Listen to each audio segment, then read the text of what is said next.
Jésus-Christ selon Saint Jean. Dieu a tellement aimé le monde qu'il a donné son Fils unique, afin que quiconque croit en lui ne se perde pas, mais obtienne la vie éternelle. Car Dieu a envoyé son Fils dans le monde, non pas pour juger le monde, mais pour que par lui le monde soit sauvé. Celui qui croit en lui échappe au jugement. Celui qui ne croit pas est déjà jugé, du fait qu'il n'a pas cru au nom du Fils unique de Dieu. Acclamons la parole de Dieu. Ce dimanche, l'Église célèbre la solennité de la Sainte Trinité. J'espère que ce soit le dernier dimanche que nous vivons dans ce confinement. Il est vrai que à partir de ce lundi 8 juin, nous aurons la possibilité de reprendre le chemin de nos paroisses, de nos célébrations publiques. Mais le Seigneur, afin de pouvoir entrer dans ce temps après cette longue épreuve du confinement, le Seigneur nous donne cette parole de la Sainte Trinité. Et j'aimerais vous dire qu'il est très important de bien distinguer les choses. La Trinité n'est pas une trilogie, c'est-à-dire ce n'est pas une histoire en 3 volets. La Trinité n'est pas un triumvirat, ce n'est pas un pouvoir exercé par trois éléments. Non, non, la Trinité est relation.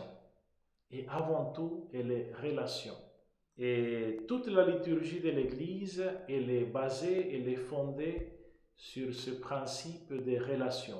Toutes nos liturgies et beaucoup d'éléments dans la liturgie de l'Église rappellent ce principe trinitaire. Je pourrais les énumérer, mais il y en a un que je voudrais pointer, vraiment souligner pour votre attention. C'est cette salutation initiale de nos Eucharisties, la grâce de notre Seigneur Jésus-Christ, l'amour de Dieu le Père et la communion de l'Esprit Saint. Nous commençons la plupart de nos célébrations avec cette formule. Et c'est très important que nous puissions découvrir son importance, un peu voir comment elle s'imbrique, et cette relation qui est déjà présente dans cette invitation. La grâce, c'est-à-dire la gratuité du don que Jésus-Christ a fait de sa vie pour nous sauver. Et il a ouvert pour nous les portes de la grâce, une grâce qui nous est offerte en Jésus-Christ. C'est-à-dire que pour expérimenter et vivre le ciel, le Seigneur a payé le prix fort pour nous, afin que nous puissions obtenir la gratuité, la grâce. Voilà ce qu'est la grâce. Il nous a été fait grâce, l'amour de Dieu le Père. La paternité de Dieu se manifeste dans un amour qui se donne, dans un amour qui nous fait grandir, dans un amour qui nous aide aussi à reconnaître en l'autre, non pas un ennemi, mais un frère, un compagnon de route, un compagnon de chemin.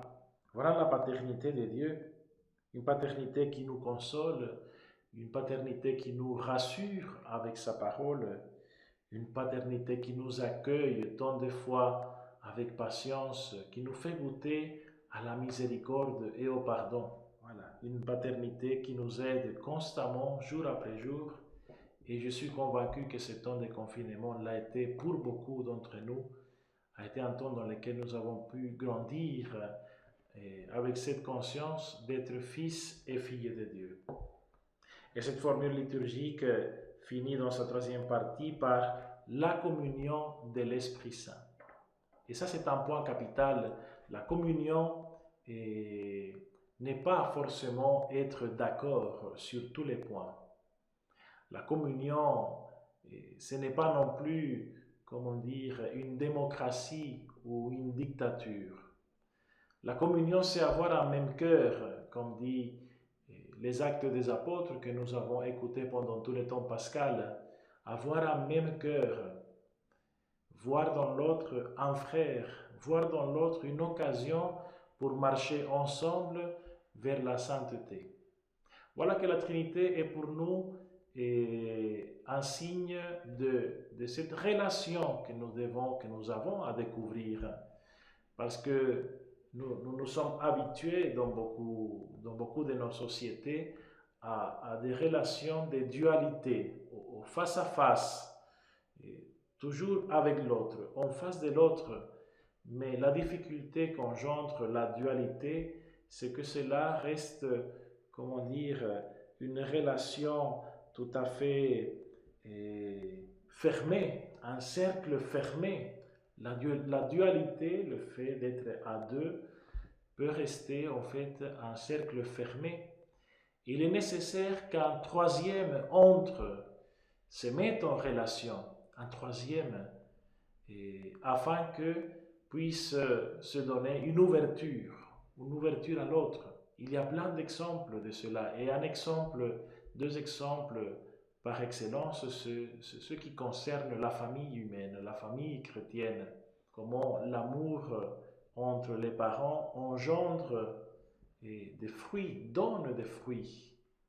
Le père, la mère et les enfants qui sont appelés à reproduire sur notre terre cette image de cette relation d'amour entre Dieu, son Fils et l'Esprit Saint. La famille chrétienne est appelée à reproduire cette image. Et même dans la famille chrétienne, il y a un autre exemple très parlant de cette relation, de cette nécessité qu'un troisième entre dans cette relation. Les femmes, par ces dons précieux qu'elles ont reçus de la maternité, ont avec leurs enfants une relation profonde, presque de symbiose. Il y a une relation tellement forte qui lie la mère à l'enfant et que dans certains cas, cela peut se traduire avec le temps, malheureusement, sur une surprotection que beaucoup d'enfants reprochent comme une absence de liberté. Voilà pourquoi là, il est important qu'une troisième personne, le père, dans ce cas, entre dans cette relation et qu'il brise cette dualité, cette symbiose entre la mère et le fils pour aider aussi le fils à grandir, à entrer en relation avec le père. Le père qui, pendant toute la conception, la grossesse de la femme, est resté et reste à l'extérieur de cette relation. Voilà pourquoi c'est très important qu'à partir de la naissance, le papa soit présent. Il entre dans cette relation qu'il coupe d'une certaine manière, et dans les temps anciens, c'était le père qui coupait les cordons ombilicaux au moment de la naissance.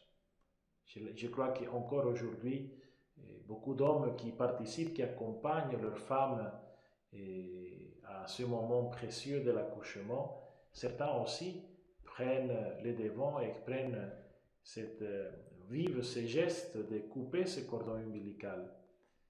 Mais cela se fait aussi dans la vie de tous les jours. Entrer en relation avec l'enfant, couper d'une certaine manière cette relation de symbiose entre la mère et le fils pour qu'une ouverture soit possible, pour que chacun puisse grandir, la mère dans la maternité, le père en assumant sa paternité et le fils pour qu'il puisse grandir d'une façon équilibrée.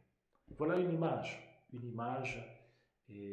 qui peut nous aider à comprendre cette relation très belle de la Trinité. Donc, que cette fête, cette solennité de la Sainte Trinité, aux portes de cette reprise de nos célébrations liturgiques, nous aide maintenant à redécouvrir la relation, que nous ne sommes pas seuls. Nous n'avons pas fait cette expérience pendant ce confinement, je l'espère pour vous tous. Et maintenant que ce déconfinement progressif avance, que nous puissions, au cours de nos célébrations, tout en ayant à cœur le respect des autres, notre propre sécurité, que cela ne nous empêche pas de revenir et redécouvrir cette relation d'amour avec le Père. Que la grâce de notre Seigneur Jésus-Christ, l'amour de Dieu le Père et la communion de l'Esprit Saint soient toujours avec vous.